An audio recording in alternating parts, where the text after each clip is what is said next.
Hi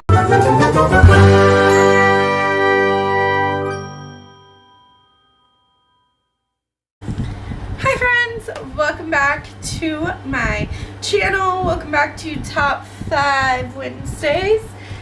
This one was really hard for me because the prompt is to pick your top 5 funny books.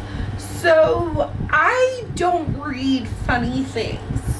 I was looking through all my favorite books and all the books that I've read, and I just don't I don't like to laugh. No, the truth is that if I'm looking for if I'm looking for something funny, then I'm probably gonna watch some Karen videos, some AFV videos, or just find a sitcom that I can sit there and like binge and like just connect to all the characters and laugh because those are hilarious. So I'm kind of tweaking the prompt a little bit to fit my reading taste. All the books on my already read books that I've liked, they're all very hard-hitting or just super sweet for the romances, but usually 90% of the books that I read are super hard-hitting. So for this, I'm going to give you my top 5 funny books, but I have realized that I love to read nonfiction that follows comedians so I can kind of learn their story. I don't keep a lot of memoirs after I read them unless they're super duper impactful for me. Like, I have a couple of books over here that like the Chanel Miller one, that one's not going anywhere.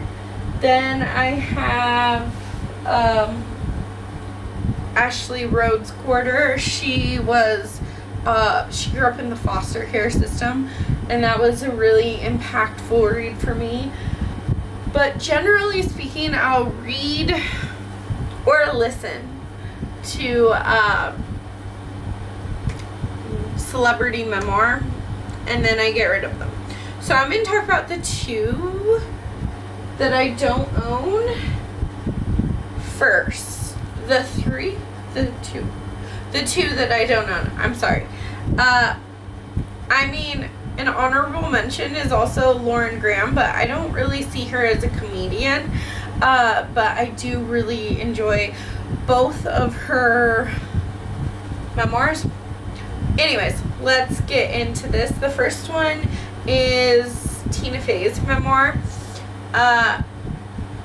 I just really like learning about celebrities and their lives, so I'm not really going to give you much of a synopsis because these are nonfiction, true stories about their lives, and I highly recommend all of them on audiobook because I'm pretty sure that they narrate their own audiobooks. But Tina Fey, she was really interesting to learn from.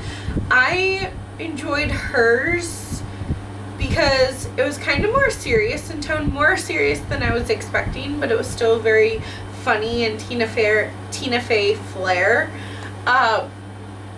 But she also went in depth about working at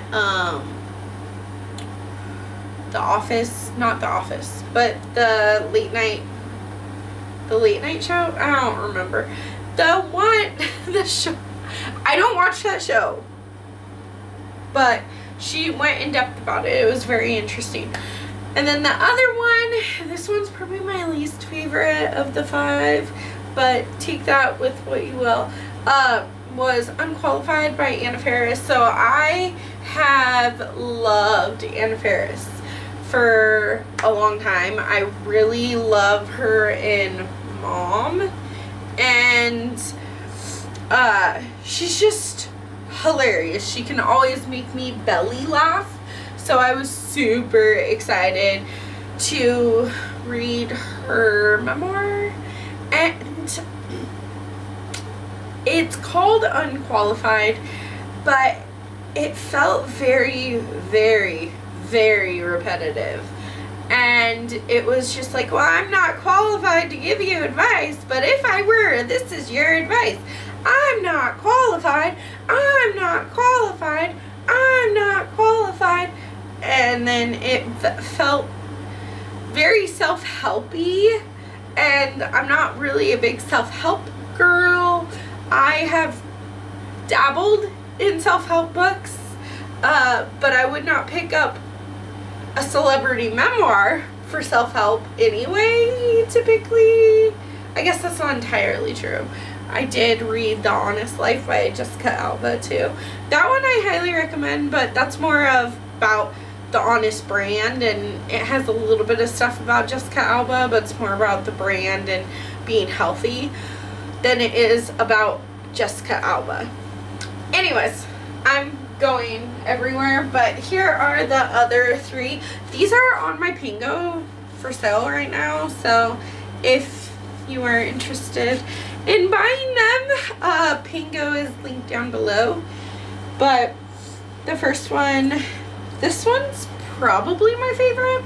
I didn't expect to like this one as much as I did, but it's The Last Black Unicorn by Tiffany Haddish. This is Tiffany Haddish's memoir, and just the way that she like talks about herself. Like, she grew up in poverty, and the way she talks about how, like, well, I'm never gonna be anyone, I'm never gonna make it as a comedian, and things like that. And then just to see where she is now was very inspiring.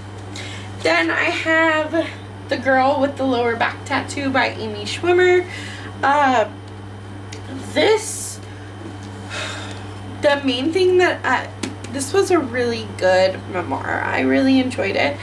But the thing that I remember the most from this one is she was in the movie Trainwreck, and I loved that movie. But something that some people might not know is that during opening week in a movie theater in, was it Colorado? I don't remember where it was, but there was a shooting, and she talks a lot about her guilt for that shooting, even though she wasn't involved. She was like, well, it was my movie, and they were going to watch me on the screen, and it was so emotional. So I do grab a tissue for this one. And then Yes Please by Amy Poehler. This one was just another fun memoir. So some of them were a little bit more serious in tone. Some of them were all like a little bit funny at different parts.